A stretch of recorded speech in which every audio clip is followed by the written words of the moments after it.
Good morning again, YouTubers. So I thought I'll put up another quick video on just a short trip that I took recently on the Himalayan. We went up to Shimla. So I think I completed just under 800 kilometers. I didn't really get there to test the bike out, but I was able to at least get a feel of what the bike can do up in the hills. I was with pillion and a bit of luggage on the rear rack. Unfortunately, the kind of bag that we were carrying on the rear rack kind of ate into some of the space where the pillion was seated, and so it was a bit uncomfortable. Other than that, I don't think the pillion had much to complain about. One thing I liked about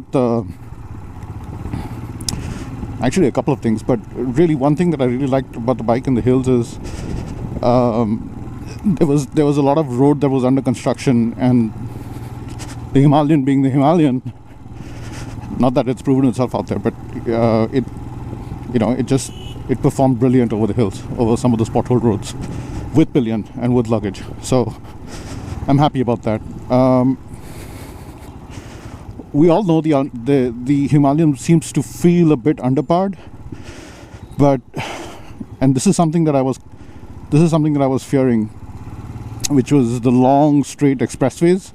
One would tend to get bored just doing 70 or 80 all day, or even 90 all day. But I'm still running in the engine, so I didn't push it too much on too many occasions, but I did happen to reach triple digit figures once or twice in between, and believe me, it performed really well.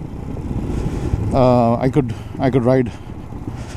imagine riding at those speeds for a couple of hours at length, no problem whatsoever.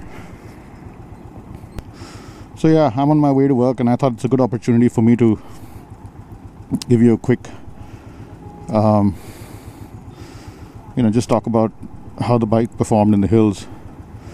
So the sweet spot definitely is between 3,000 or 4,000 RPM, and if you're able to keep up momentum, you don't have to frequently gear change. And I was pretty impressed with the way this thing can corner, unlike any other Royal Enfield. It's not a corner carver, but unlike any other Royal Enfield that we've ever ridden, you would be more at ease riding one of these up in the hills. I had immense amount of fun, and with pillion. I'm actually using a new camera angle. My GoPro used to be, I had it at the side of my helmet. Now it's on my chin there. I wasn't expecting the bike to give me a really, really good average, even though we were riding a lot on the expressways, but I think it returned a decent average. I was able to go to Shimla, which is I think about 367 kilometers one way, up and down, in about 2 tanks of fuel for sure, and then maybe slightly less than half. So I wasn't too bothered about calculating what the average was at this point in time. I mean, the bike is still running, and it's just had its first service. But I would imagine in the range of about 20 to 25 is probably what it gave me, which is pretty decent. I'm happy with that. I mean, if you're riding up in the hills, it's safe to assume that there's going to be at least a 10% reduction in your fuel economy.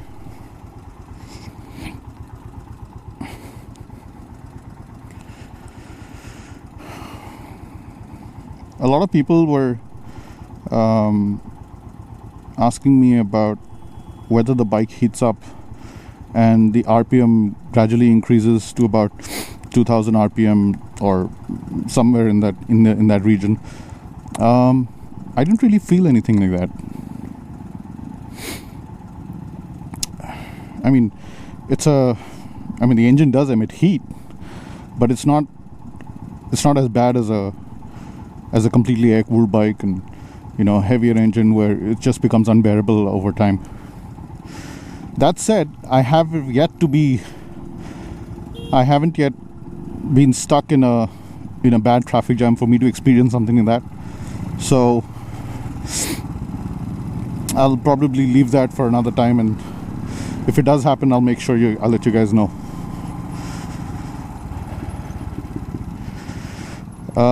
If you've never been to Shimla, well, there's really no parking over there, but because we were visiting friends up there, they had a bit of parking available, except you had to climb like a steep gradient to get to their house. And again, with pillion and with luggage, this thing did that in ease in first gear. And in fact, there was another friend of mine on a Thunderbird. In fact, I got to ride the Thunderbird a bit, 350, and I tried to do the same steep gradient with pillion, no luggage, and it struggled. I almost felt it was going to stop in between.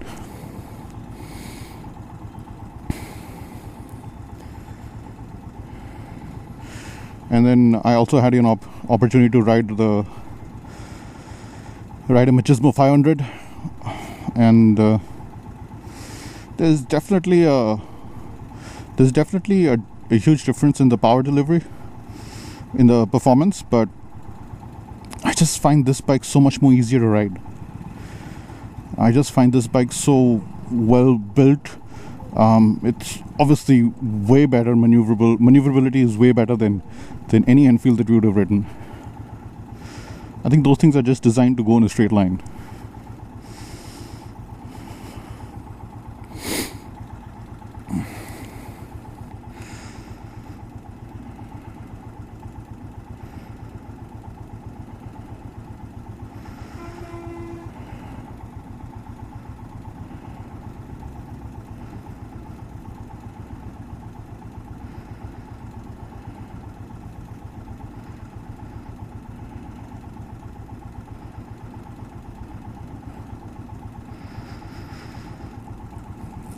As the Delhi temperatures rise,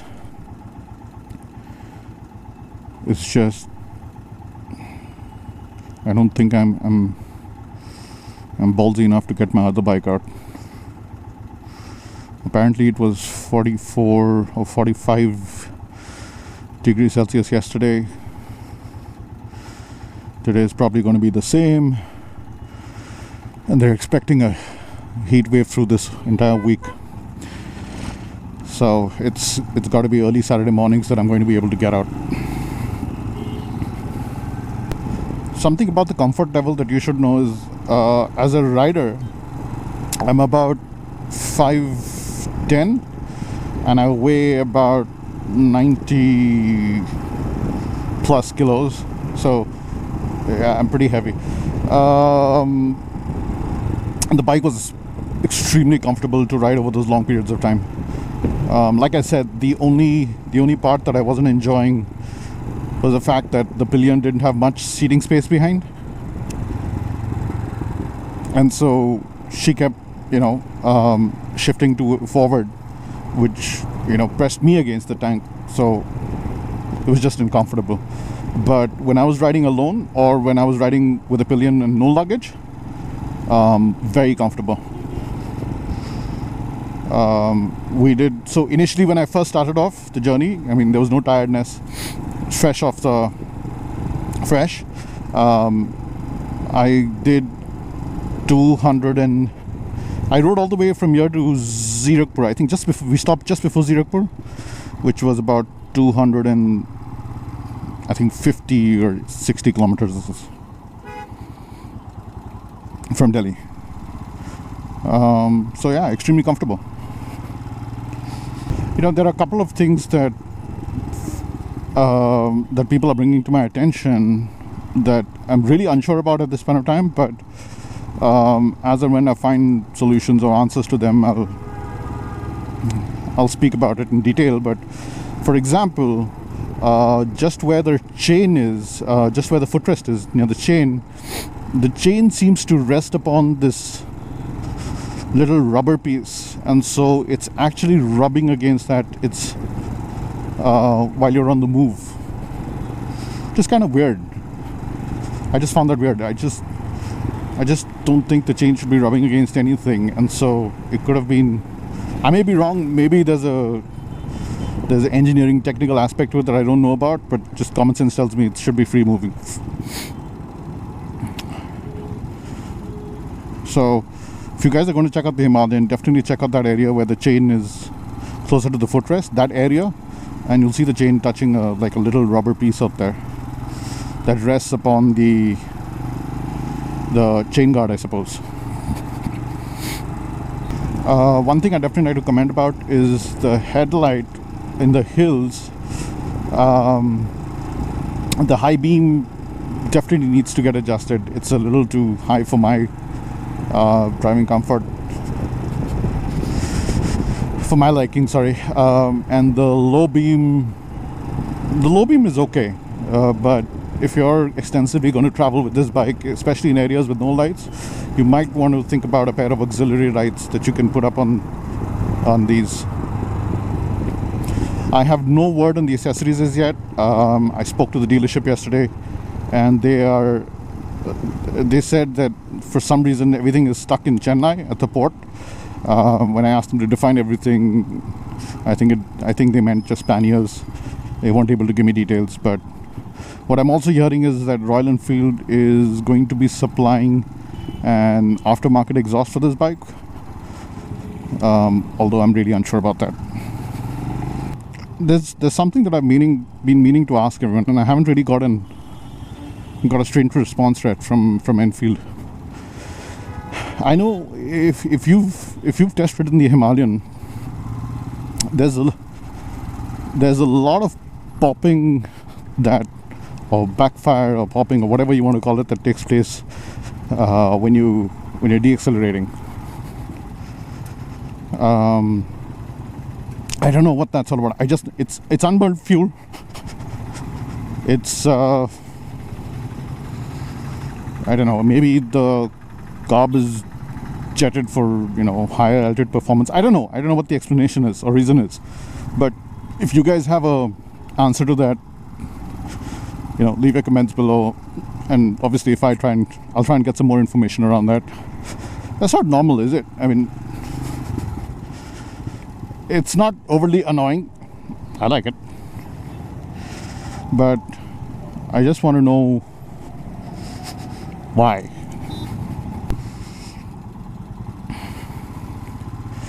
As far as people wanted to know whether it's going to be underpowered up in the hills, rest assured, if it can do triple digits on the highways, there is no way you're doing those kind of speeds up in the hills or on bad roads. So it'll keep you happy. It'll keep you smiling. The gearing is still notchy. It's I'm not too happy with that. When I'm rolling in second and I have to come to a stop, if I don't change gears while it's still in motion, that's it. I can't put it in neutral. It'll probably go in first, and you got to keep jiggling with it, and it's extremely tight. Apparently people are saying that after the first servicing it gets all right. This bike's gone through the first servicing, it's still bad. So I probably need to stop by the agency and see what's going on, workshop, and see what's going on. That said, enough of info on this vlog. I'm going to sign off, and I'll see you guys next time.